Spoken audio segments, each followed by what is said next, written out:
என்னடா நேத்து ராத்திரி எப்படி ஜாலியா? என்னடா நீ அதெல்லாம் போய் கேட்டுக்கிட்ட? ஏன் கேட்க கூடாதா? என்னடா பொண்ணுக்கு என்ன அழகு இல்லையா, குணம் இல்லையா? என்ன எல்லாம் இருக்கு, ஆனா பிடிவாதம் ஜாஸ்தியா இருக்க. குடிச்சா இனிமேல் நான் உன் கூட வாழ மாட்டேன்னு சொல்லிட்டா. இனிமே நான் தண்ணி போட மாட்டேன்னு சத்தியம் பண்ணி கொடுன்னு ஒத்த கால்ல நின்னுட்டா. சபாஷ், சத்தியம் பண்ணி கொடுத்துட்டியா? ஆமாடா. இத்தனை வருஷமா நான் சாதிக்க முடியாத ஒரு நாள் ராத்திரியில என் தங்கச்சி சாதிச்சால நினைச்சேன். விளக்கமாற கையில தூக்கிட்டு வரும்போதே நினைச்சேன். என்னடா அது விளக்கமாறு? இல்ல, பொண்ணு பார்க்க போகும்போது குடிகாரன் ஒருத்தனை விளக்கமாறால துரத்திட்டு இருந்தா.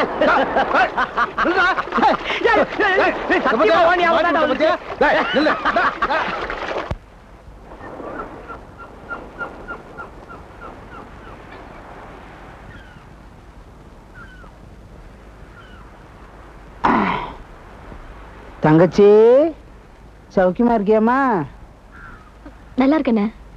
ஏம்மா போய் சொல்ற? இப்படி காது கழுத்தெல்லாம் மூலியா இருப்பாங்க பொண்ணுங்க. கையில வர ஒரு ரப்பர் வளையல், இது பென்சில் எழுதுனா அழிக்கிறதுக்கு தான் உதவும். தங்க வளையல் போட்டு சும்மா ரத மாதிரி இருக்க வேணா? எங்களை மாதிரி ஏழைங்க அதுக்கெல்லாம் ஆசைப்பட முடியுங்களா? ஏழைங்களா? கல்யாண நேரத்துல நிறைய நகையெல்லாம் போட்டிருந்தே, அதெல்லாம் போட்டு பளபளப்பா இருக்க வேணா? அதெல்லாம் கல்யாணத்துக்கு வாங்கின கடனுக்காக அடகு வச்சுட்டோம். உன் சோகம் கடலை விடல பெருசா இருக்கு. அந்த பையன் கொஞ்சம் பொறுப்பு இல்லாதவன். அதாவது நீ தான் திருத்தணும்னு சொல்றேன். என்ன சொல்றீங்க? இங்க பாரு தங்கச்சி, எனக்கு உழைக்கிறவனை கண்டா ரொம்ப பிடிக்கும்.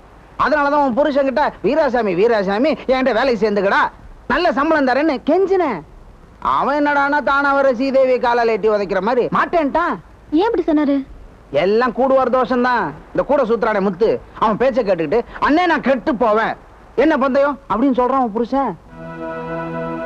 இப்ப மீன் பிடிக்கிற படகு உன் புருஷனுக்கு சொந்தமா?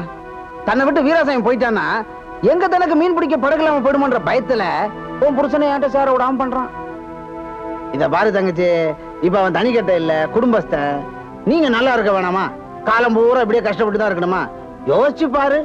அவனை என்கிட்ட வேலைக்கு அனுப்பு. இப்ப சம்பாதிக்கிறத விட 2 மடங்கு தரேன். அப்புறம் என்ன இப்படியா மூலி அனுப்ப? நான் சொன்ன மாதிரி ரத மாதிரி இல்ல ஆயிடுவேன். நான் ஏன் என் கௌரவத்தை விட்டுட்டு இங்க வந்து நின்று இதெல்லாம் சொல்லிட்டு இருக்க? நீ நல்லா இருக்கணும் தங்கச்சி, அதுதான் இந்த அண்ணுடைய ஆசை. இப்ப கொஞ்சம் போல மீனை காய போட்டுட்டு இருக்க, அப்புறம் பெரிய மீன் ஃபேக்டரிக்கு ஒரே முதலாளி ஆயிடுவல்ல. பர்த்தா வீட்டுல உட்காந்து நல்லா யோசிச்சு பாரு.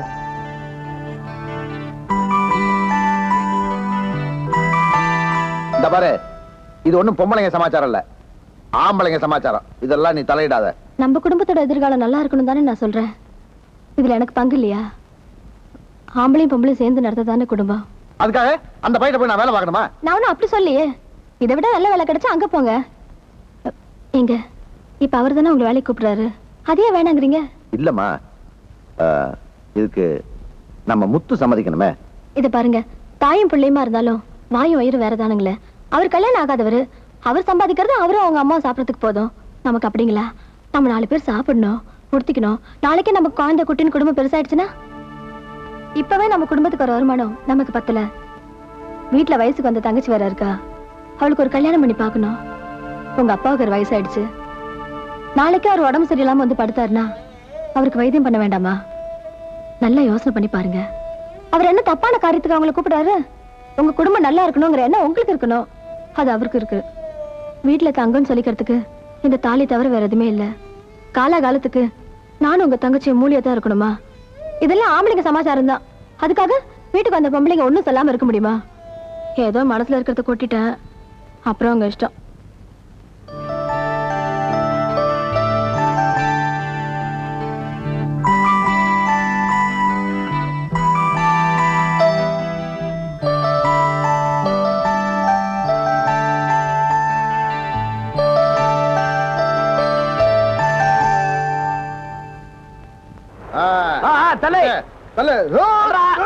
வீராசாமி நிறுத்து.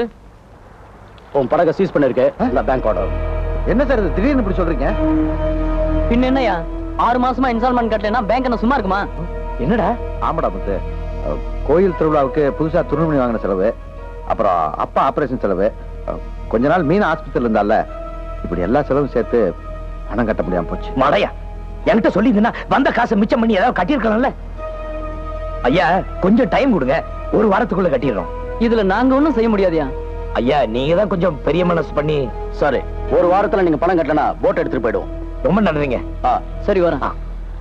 என்னடா இது? ஏண்டா ஒரு வாரத்துக்குள்ள 2500 ரூபாய் கட்டணும் எப்படிடா? எனக்கு ஒண்ணும் தோணல. சரி, எனக்கு தெரிஞ்சவங்கிட்ட நான் கேக்குறேன், உனக்கு தெரிஞ்சவங்கிட்ட நீ கேளு.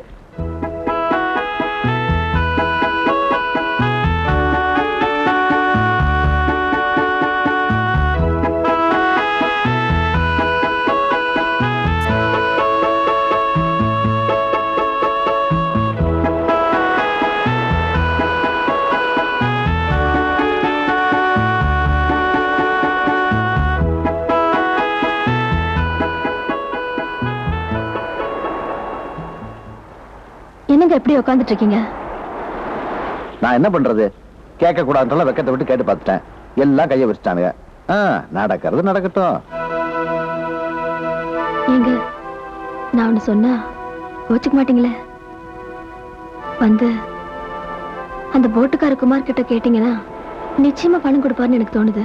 சேச்சே, அந்த ஆள்கிட்ட எந்த மூஞ்சி வச்சுட்டு பணம் கேட்கறது? அந்த ஆள் வேலை கூப்பிட்டோம்லாம் முடியாதுன்னு மூஞ்சி அடிச்ச மாதிரி பேசிட்டு ஆபத்து நான் மட்டும் போய் நிக்க சொல்றியா? அந்த ஆள்கிட்ட என்னால பணம் கேட்க முடியாது. அட நீ கேட்கலன்னா நான் கொடுத்துட்டு போறேன்.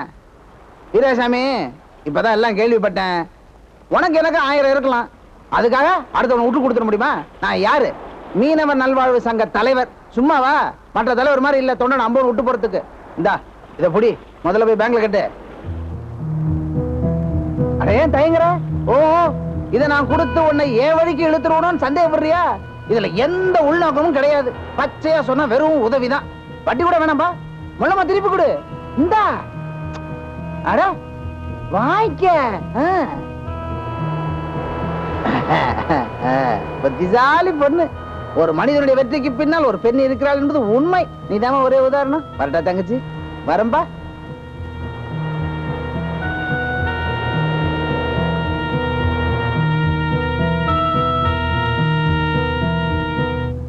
என்னம்மா பொண்ணி நல்லா இருக்கியா? நல்லா இருக்கனே. எங்க அந்த பையன் தூங்குறானா எந்திரிச்சிட்டானா? அவர் காலையில எழுந்துட்டாரு. எந்திரிச்சிட்டானா? அம்மா எனக்கு எவ்வளவு சந்தோஷமா இருக்கு தெரியுமா? நீ வந்ததுல எப்படி எல்லாம் அந்த பையன் மாறிட்டான். டேய் வெளிய வாடா டேய். அவர் வீட்ல இல்லனே. வேலைக்கு போற நேரத்துல எங்க போயிட்டான்? வேலைக்கு தான் போயிருக்காரு.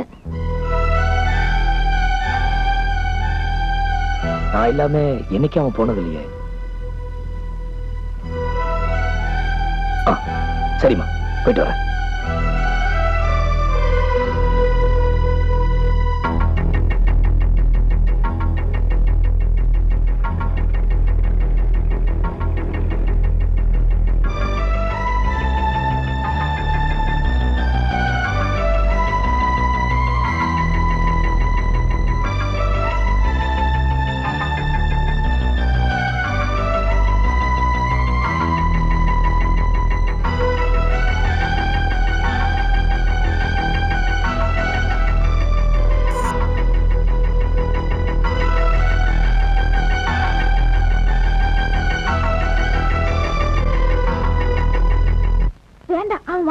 வரமாட்டாரு. ஒரு தடவை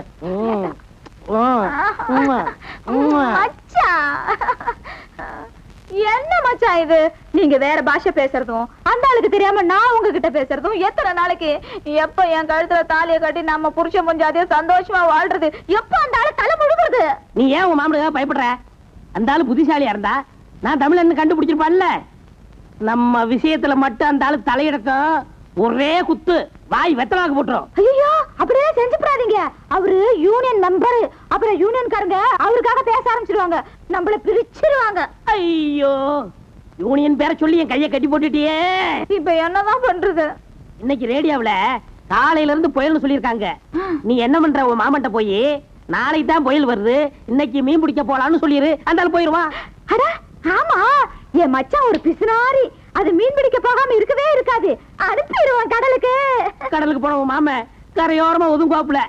அவனுக்கு செய்ய வேண்டியலாம் செஞ்சுட்டு நம்ம செய்ய வேண்டியலாம் செஞ்சிருவோம்.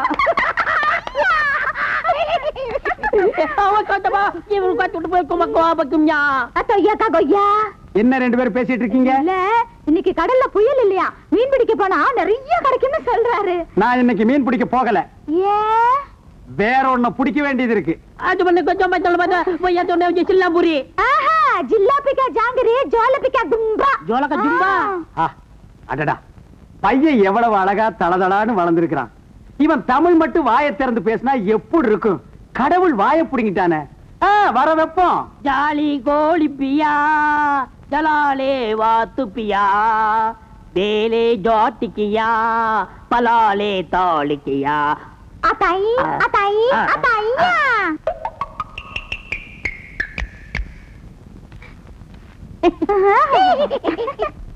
சீக்கிரம் எடுத்து ஏத்துக்கப்பா, சீக்கிரம். அப்பா ஒழுங்கா அதை கட்டு. நல்ல நேரத்துல போய் சாமான்லாம் இறக்க வேணாமா? அப்பா நீ என்ன இங்க பண்ற?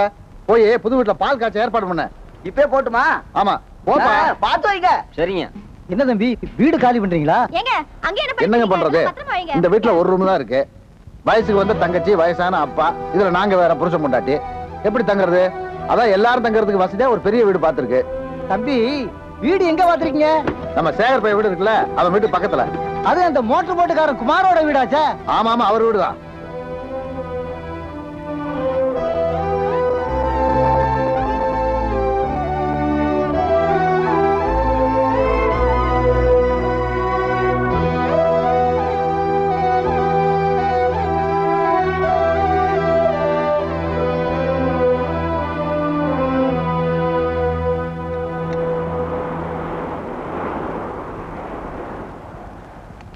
இவருக்கு ஒரு டீ கூட சாப்பிடுங்க. அடடே வாமாப்பட வீராசாமி, என்ன கடப்பக்கு ஆளை பார்க்க முடியல? டீ இருக்கு, சாப்பிடுறீங்களா? வேணாம் மாமா, சாதா டீ கொடுங்க.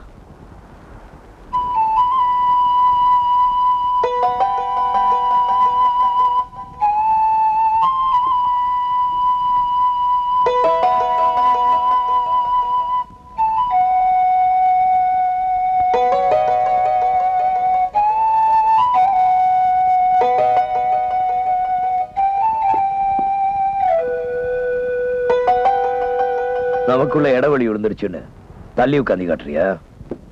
அதெல்லாம் ஒண்ணும் இல்ல, சும்மாதான் உட்கார்ந்தேன். டேய், வேற இடத்துக்கு வேலைக்கு போனா ஸ்நேகத்தை விட்டு தான் போடுமா? சரி, போனதுதான் போனேன். என்கிட்ட சொல்லிட்டு போனா என்ன? எப்படா சொல்றது? சொன்னா திட்டுவ, போகாதம்ப. அந்த மோட்டர் போட்டுக்கா பணம் கேட்டு எத்தனை பேர் அலைஞ்சோம்? எவனாவது கொடுத்தானே?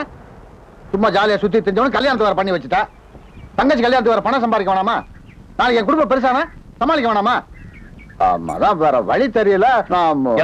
ஏன்டா என்ன தனியா விட்டுட்டு போனேன்? 2 பேரும் ஒரு நாளாவது பிரிஞ்சிருப்போமா? ஏன்டா வேதனைப்படுத்துற? எனக்கு மட்டும் வேதனையா இல்லையா? நீ சரின்னு சொல்ற, என் கூட வேலை செய்யலாம், கை நிறைய சம்பாதிக்கலாம். கை நிறைய சம்பாதிக்கலாமா? சை, காசு பெரிய காசு, காசாண்ட மனுஷனை மிருகமா மாத்துது. காசு தேவைதான், ஆனா நல்லவங்கிட்ட சம்பாதிக்கணும். இந்த பாருடா, எனக்கு எந்த நிலைமை வந்தாலும் என் மனசுக்கு பிடிக்காதவங்கிட்ட நிச்சயமா வேலை செய்ய மாட்டேன். இப்ப வேலை செய்யற போட